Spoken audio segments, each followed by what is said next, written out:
Hey guys, welcome back to another episode of Hardcore HD. HD stands for Human Design. I'm Chell, that's Miko, Hi, everyone. and we are still in the world of projectors this week.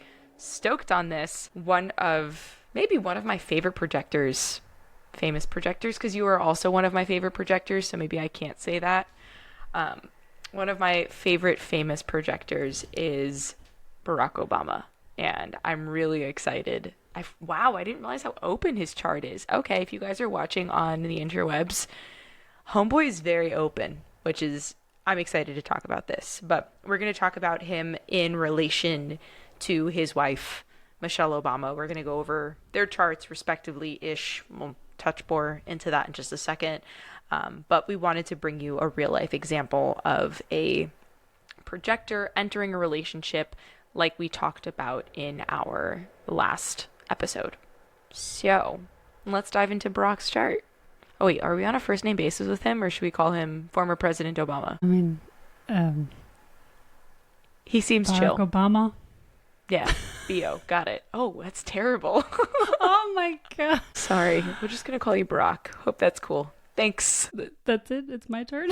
Okay. Dive into his chart a little bit. Okay. So, yeah. If you're watching, you can see that he is a projector. So for him, we actually found the exact birth time, which seems to be 7:24 p.m. on the 4th of August, 1961. He was born in Honolulu. And I just heard that this was the start of fake news, as Celestina enlightened me, because I kept thinking that he must have been he must have been born in a place that is really definitely outside of America, but Hawaii is definitely inside of America. So I don't even know how this whole rumor mill got started of why he may not even be eligible to be president. But yeah, now we know, or now I know.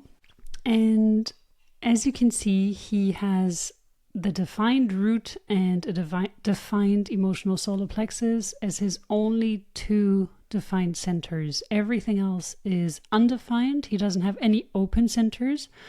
He has gates coming out of all of them, which means that he has a certain way of connecting with these topics. It's not completely a blank slate. It's sometimes easier to connect with a center if you do have one gate coming out of it, at least, because at least this is your one way into that theme or topic within your human design chart or within your life. And other times, even though open centers with no gates coming out of it may take longer to learn for the individual that has an open center. So if you, for example, have an open emotional solar plexus and you don't have any gates coming out of it, that's what an open center means, then it may take longer for you to understand what emotions are all about, all the different shades and colors of emotions, and because you're taking in all the emotions from the world around you. So you don't really understand it from within yourself. You don't have any point of entry for your emotions in this case. And that's why it may take longer for you to even understand what emotions are all about. However, after you've grown and learned about emotions and you become older and wiser as well on the topic of emotions, you start to have a very good insight on what emotions mean. If you do have centers coming out of an undefined center, if you do have gates coming out of an undefined center, it means that your perspective onto that topic is still very much connected to this one or two or three gates that are coming out of that center, or even maybe more gates. But it's still a more narrow perspective on that theme. So that being said, his root and emotional solar plexus are connected through the 4130. So this is half consciously defined and half unconsciously defined, which makes him a reflector in both his conscious and unconscious. So he doesn't have any definition within his conscious aspect. If you take those two things apart, neither does he have a definition in his unconscious aspect. So he is a very, very open projector, very empathetic. He really feels the room, and with an undefined throat, he's also able to speak with the voice of the people around him. So if you would have a conversation with him, after a while, he would pick up the way that you're speaking, and he would really be able to speak to you in a way that resonates with you. He, with the 4130, this is one of the pressure channels. So it is putting pressure onto your emotions. And as we will see later on with Michelle Obama, there's a lot of action happening in that area for both of them. So we will dive deeper into that when we take a look at her chart. But for now, would you like to share a little bit about his history as well, or what you see in his chart connected to his history? I guess a little bit about the relationship aspect between Barack and Michelle. And they've both shared their stories separately in like multiple podcast interviews, multiple interviews, their respective books that they've written. So there is a lot of information out there that like of them sharing their story, which I think is really cool. One, for them to be open about it, and then two, for us to, I guess, now have that knowledge and like look at their designs together. So potentially look at their designs together with that little caveat. So from, I guess, Barack's POV, he met Michelle in 1988. After his first year of law school, he was looking to apply to different law firms to like intern at, and he applied to the one that Michelle happened to be working at. I think she was like 1 or 2 years into working as an associate at this law firm already, and they had both gone to Harvard. So they were like, you know what? We're just going to pair them up. They'll be a good fit. And immediately he was like, oh my God, she's really cute. And I would love to ask her out, but also she's my advisor for this summer internship that I'm doing. And I believe he asked her out multiple times, and she's like, no, dude, I'm your advisor. That's extremely inappropriate. He asked her maybe 3 or 4 times to go out. And I think finally he broke down her wall, and she's like, you know what? Fine, kid. She probably didn't say that. She probably said it with a little bit more love, a little bit more affection. You know what? Fine. Like, I'll go out with you. And they ended up going to Baskin Robbins and getting ice cream, which is so sweet. So that's a little bit of him putting the pressure on emotionally, I think, for their relationship. Do you know in the what? Do you know what I saw in a documentary, that they put one of his quotes in front of that Baskin Robbins, because he said that after he kissed her, she tasted like chocolate, and I think that's like they put a plate in front of that Baskin Robbins. How sweet is that? I know. So let's analyze this, right? He got the internship. That was his invite into this world, right? Of this law firm. The law firm was like, okay, cool. This Harvard kid with this other Harvard grad, this seems like a good fit, right? So the invite was there externally for their, I guess, initial relationship of advisor to advisee came externally. And obviously then he put the pressure on and turned up the ante when he was all like, yo, let's go out.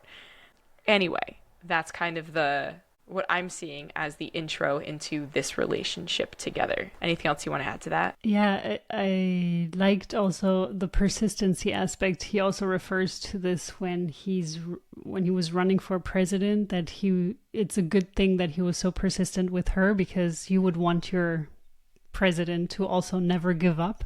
So this was one thing that I thought was very sweet. And also when it comes to being a projector, often people would think a projector in this position may not have the energy to do so, to be in this position.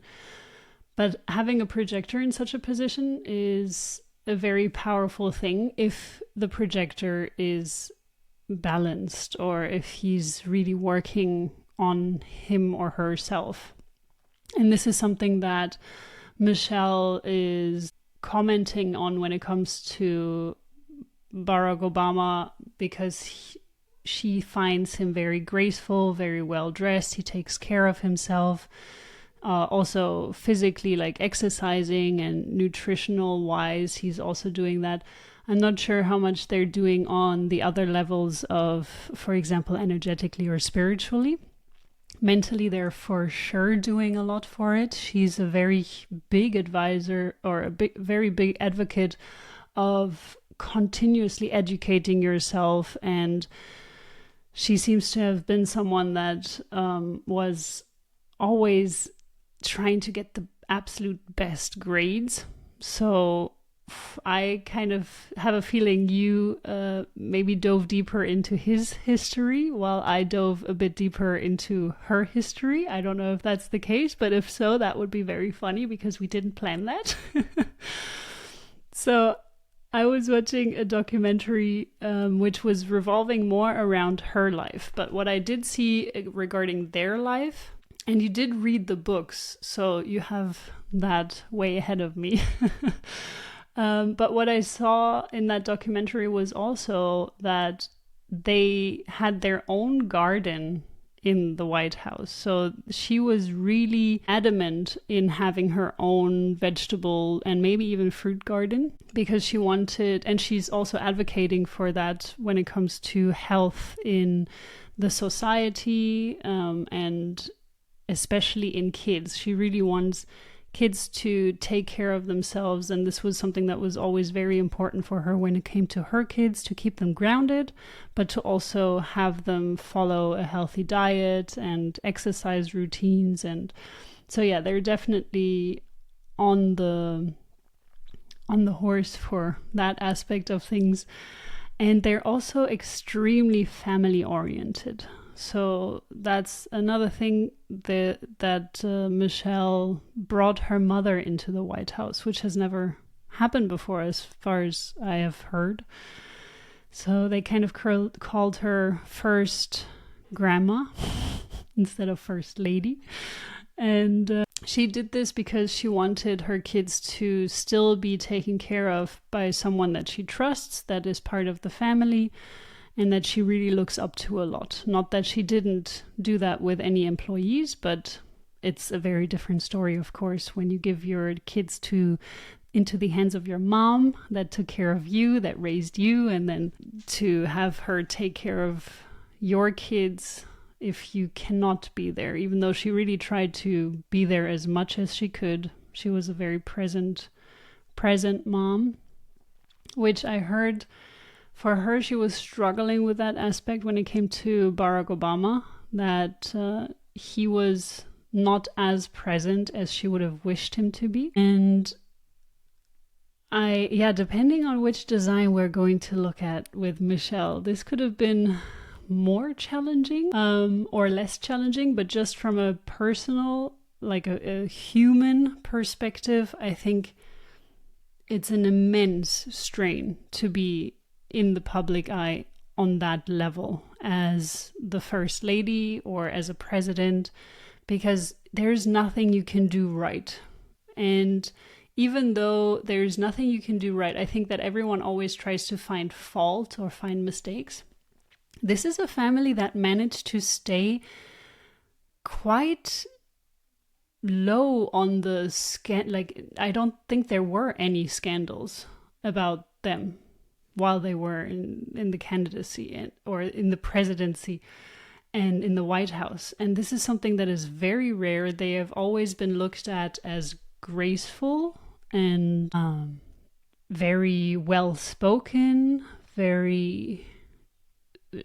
Michelle Obama was looked at as one of the most modern first ladies, or as the first lady that was this modern and this eloquent, and there was, of course, Hillary Clinton as well, but she had a political agenda herself. So Michelle Obama didn't have that part. She had her own passions, her own drive, desires, and she kind of put that on the back for the time that Barack Obama was president. So I think all of that dynamic is an additional, it's so much stress on a relationship. So how do you see that? And like you're saying, and being in the public eye, right? Like these are two people. Okay, so let's go back with this was probably the first presidency that I was old enough to like understand what was happening, right? And like watch the debates because I had to like report about it in school. And I was in high school, I think, through his first term, and then like end of high school. That sounds right. Or beginning of college for his second term. I think I voted him in second term. Yeah, that was my first election. That was dope. So all of that to say is they were very much in the public eye, but I think this was probably also the first presidency where the first lady, I don't want to say the first presidency where the first lady actually did something, but like she went beyond the role of just like hosting dignitaries and just being the face, right? Like she actually wanted to make an impact, which I think is really cool. And being the first African American presidential family, I think also put that added burden on them, that added stress of having to do everything quote unquote right. But it was also a really cool platform for both of them. And I believe Michelle Obama kind of just became like this fashion icon and was really able to help elevate other African Americans in the sense of like the jewelry that she wore, the designers that she used, the fashion that she chose. And it was a really cool platform to be able to see that and have her elevate others who may not have been elevated otherwise because she used that platform well. So I know we were talking about Barack, but I feel like they come as a duo because they did have such an impact on the country during that time period. And even now, like a decade later, since he's been out of office. So it's just kind of cool to see the impact that both of them together have created, not just on the nation, but literally worldwide. I mean, you're in Germany. He's never been your president. You know what I mean? Like, and you're still like, oh my God, these people are pretty cool. So I think that shows you the gravity of the impact that they had. Also the pressures that were on them during that time period. So with all of that said, let's take a look at Michelle's charts because we couldn't necessarily narrow it down to which one it potentially is. Most of the day, she comes up as a generator, but if she was born before 5 a.m., she very much comes up as a projector. So we don't have a definitive time. The interwebs do not have a definitive time. Michelle, if you're listening and you happen to have your birth certificate easily accessible, shoot us a message on Instagram and let us know, and we're happy to redo this for you. But we're doing the best with what we got, and my necklace pendulum today was potentially a little bit unreliable, but she came back in the end and gave us one time, so we're still going to explore both times and both perspective charts, but we don't know, and we're not going to pretend that we know. So Miko's going to take it away and talk about two options of what Michelle Obama can be and how that interacts with her husband and the beginnings of their relationship and how that blossomed over time. Okay, take it away. Yeah, it was also very difficult because, as you mentioned, I have, of course, heard of Barack Obama and Michelle Obama, and also a little bit about the children and also his very famous dog. But apart from that, I haven't read the autobiography from Michelle, as I've mentioned, and I don't have that much insight into them as individuals or as far as their personality goes. So I did see that Barack Obama was very still close to humans, like to the public, instead of just up at the top. He was also connecting with them. So there was one very famous picture where he was giving his hand to one of his employees just by passing by. And Michelle Obama seems to have been the same way, that she also, I heard that she snuck out of the White House quite a few times to be part of the normal quote unquote life. And there was one very big incident where she definitely wanted to celebrate this, and she took her daughters with her. She snuck out of the White House and she stood in front of the White House when the gay marriage was finally legalized in America. This was something that she felt very, very strongly about. And she wanted to see the White House in the colors of the rainbow. So yeah, she stood in front of it with her daughters, and she just wanted to celebrate that moment, because inclusivity is it's a big topic for her. So no matter if it's racial inclusivity or gender inclusivity or sexual preference inclusivity, she just wants rights for everyone, and to everyone just be accepted as an individual, as who they are, and not be judged by anything superficial. So to me, superficial is skin color, it's where you come from, it's your sexual preferences. And I don't mean superficial as in it doesn't matter, but it's just that you shouldn't judge someone by that.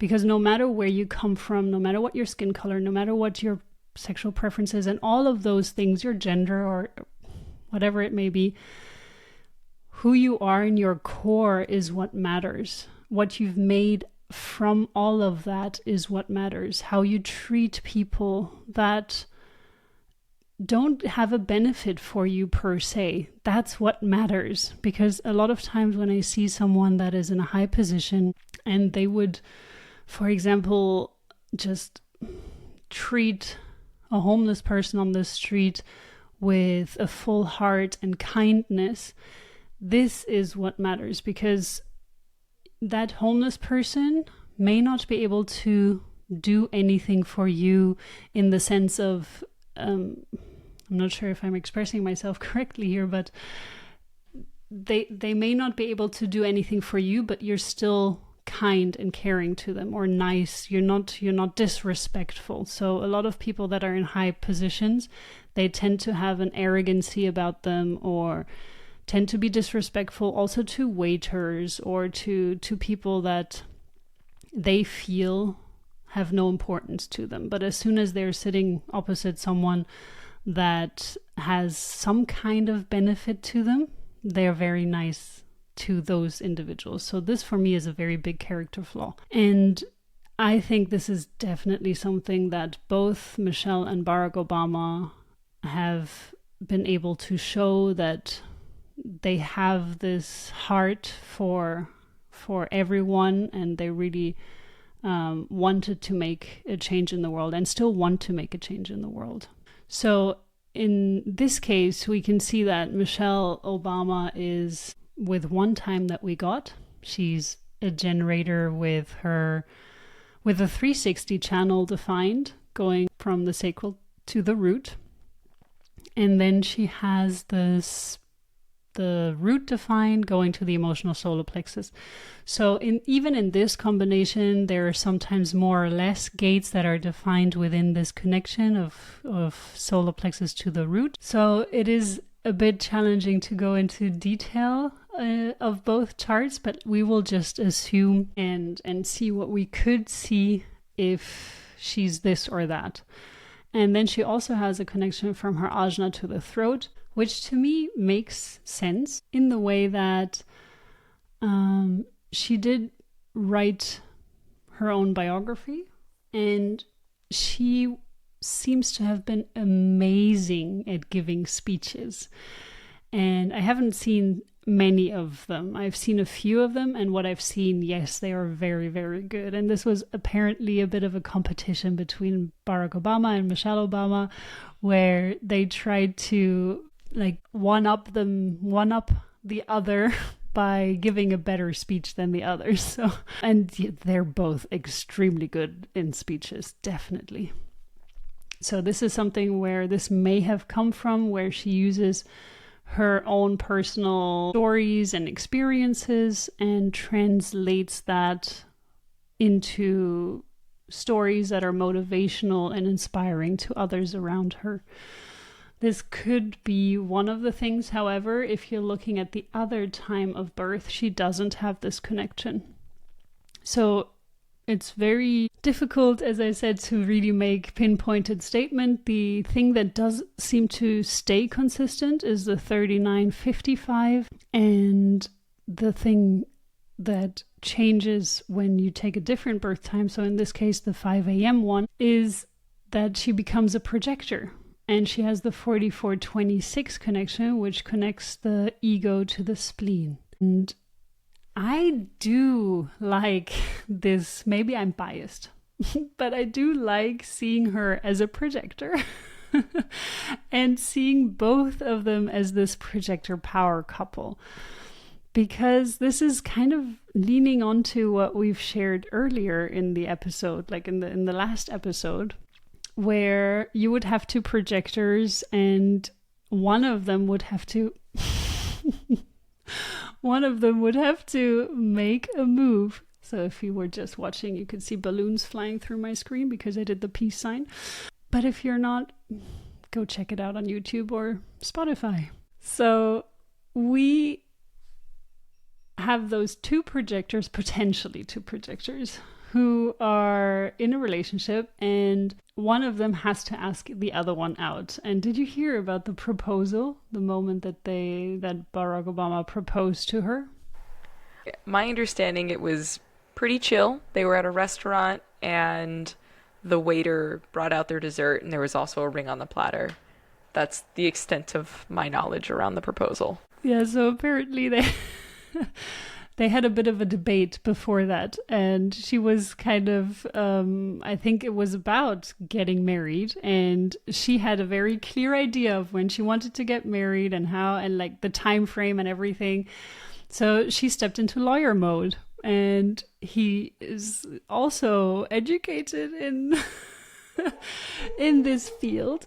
So they were kind of having more or less of debates with one another instead of just having a friendly conversation. And then suddenly this ring comes out, and at the end, when he opens the box, he says, "This ought to shut you up," as his final win of the debate. Kind of love that.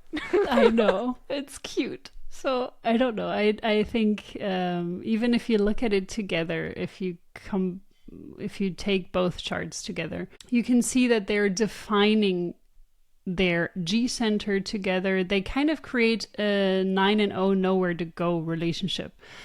So they're very whole within just one another as a couple. Michelle also talked about how he would be able to read her mind. So I don't know if she was able to do that, but this is a very big, undefined ajna and undefined head thing, that people with undefined head and undefined ajnas are able to do that. But it's also a very projector thing, that you really can feel into the other, and you can, because the projector aura has this pinpointedness about it. It's really this is why it's recommended for projectors to do one-on-one work with individuals, because when a projector sits opposite you, it's as if they're really digging into your G center, so into yourself. They really see you for who you are if they're aligned, and they can really just feel you for who you are as well. So this is what the projector aura is here to do. It's supposed to go directly into the G center and be able to really see who you are. And yeah, I would like them to be two projectors. But let's go back to generator. Only a little bit of projector bias here. It's fine, guys. Just only a little bit. I mean, yeah, it's a big thing to have two projectors together because this is, as we mentioned in the previous episode, it is a relationship that is, it's supposed to be the way that a projector should be in a relationship, not necessarily with another projector, but with a projector or manifestor, or a non-sacral being should be with a non-sacral being, although they are defining the sacral when they come together. So we've also mentioned this in the other episode, that they still have the sexual energy about them because they're defining the sacral together, but it is something that they need to discover with one another in this case. So if she is a projector. So it is just, I think the reason why I think it's nice to see, it's because it's often talked about, but it doesn't often happen because not a lot of times the same type would go for the same type, and they are similar in their designs if you do take the projector one, because they even have those two centers that they can relate to. There's the root and the emotional solar plexus. This is where they have common ground. And I like that she has the ego defined in this chart. So yeah, I'm biased in many ways in this one, as you can see. How do you feel about it? I love a good ego defined, but I don't know. The generator. I really don't know. Also, I could see, if you go back to the projector one really quick again, just for you guys who are watching, I could see her being a 6'3" as well, right? Like I can feel the 6'3" aspect of it because I feel like she really has been a role model for so many. And I don't know how much investigatory stuff she's done in her world, potentially as a 1-3 as a generator, right? But yeah, not that I'm rooting for one way or the other, but I could see this chart being an aligned chart potentially. But also, let's explore the generator side of things, because that can also be really cool and really beautiful in a different way. Yeah, and I mean, you make a good point. It's you can really twist and turn it into both direction, because you can either have her as a projector with the ego defined, with this root defined, and the emotional solar plexus. So that's 3 motors. That's a lot of energy. So she doesn't need to be a generator to have all of that energy, which you can see radiating from within her. So I think that she could have this willpower as well. And so Obama was once asked, what are the 3 things that you're sure of? And he said death, taxes, and that Michelle Obama will never run for presidency. And everyone is so sad about that. So I can see that if she is the projector with the will center, the ego defined, then that's not going to happen. Pretty sure it's not going to happen, because she set her heart to it, and that's it. However, if she does have the generator profile, I've also heard that she was someone, because you were mentioning the investigation aspect, and she loves to read, she loves to dive deep into knowledge, and she always wanted to be the best in everything. So there was one thing where it was, I think, kindergarten or preschool, where she had to color something in and she didn't get an A, and then she asked to redo the test. So that's the level that she went to. I also like the right angle cross of laws in this one, because it's so, it speaks so much of their history, the fact that they both decided to study law, and that she wants to have equality in the gender aspects, the cultural, the racial, so all of that. And the sacral center is unconsciously defined. So it is not something that she may have had full awareness of it, but it is definitely something that is there. There's a lot of, there's a lot of energy in the sacral center. It is something that is consciously defined. So in her 60th gate, and it's in her sun. So this is something that is very important in her human design chart. And she also has the third gate in her earth, in her unconscious earth. So the 360 channel is something that changes their mind very quickly.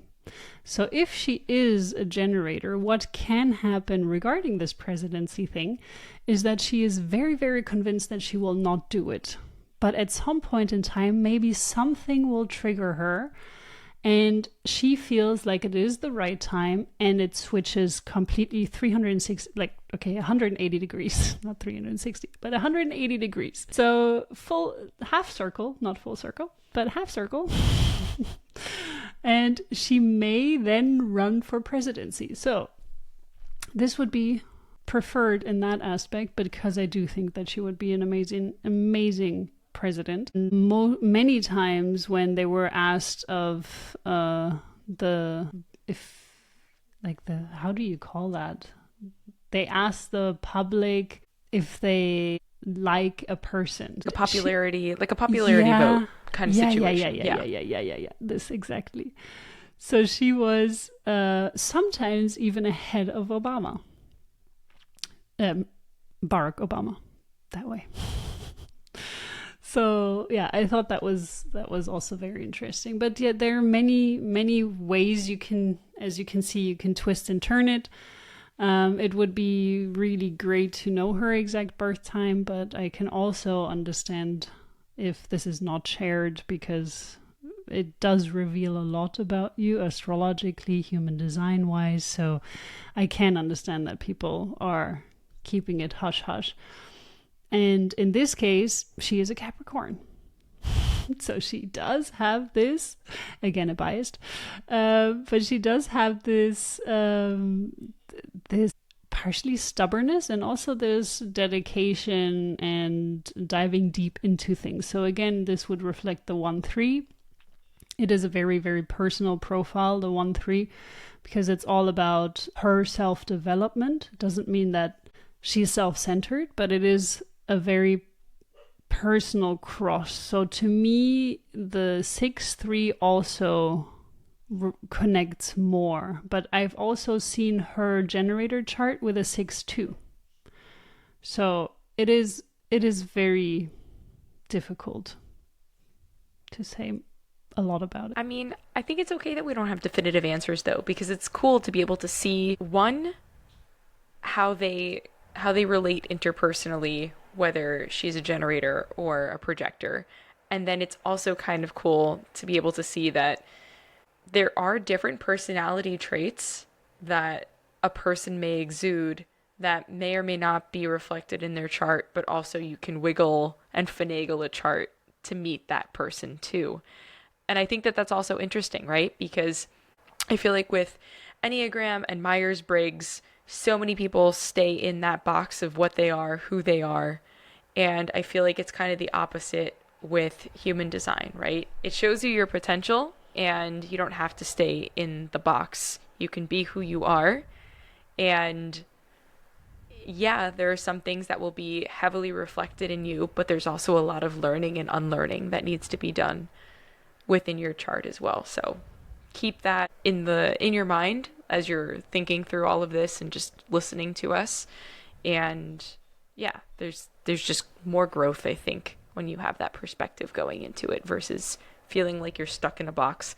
I'm a projector and that's all. I'm a generator and that's all, Yeah, I really like that point that you just made, because I've also heard people being scared after their reading or feeling locked down after their reading. And that's when they often come to me. They just want to understand more about it, and I'm able to take that away from them, this being scared, because it's not locked down. And you really said something very powerful there, that you can wiggle it, yes, and that can be interpreted as a bad thing, but in my opinion, it's a really fantastic thing, because you can choose to go into different directions. And this was something that Ra was criticized for, that he said there is no choice. And I don't believe that. I strongly believe that we always have a choice. We can always choose to go into one direction or the other. There is a certain, as we said, you can see the potential of people, but you still have a choice not to go down your potential. You still have a choice to go down the shadow aspects of you. And I think this is the great thing about human design, that it is not just this is you, black and white, finished. And just like that, we're wrapping up another episode of our, I don't even know what we're calling this, but it's our series through the types and different perspectives through the types. Yeah. Anything else? That's it. Thank you everyone for listening and being here with us. Until next week, guys. Ciao. Bye.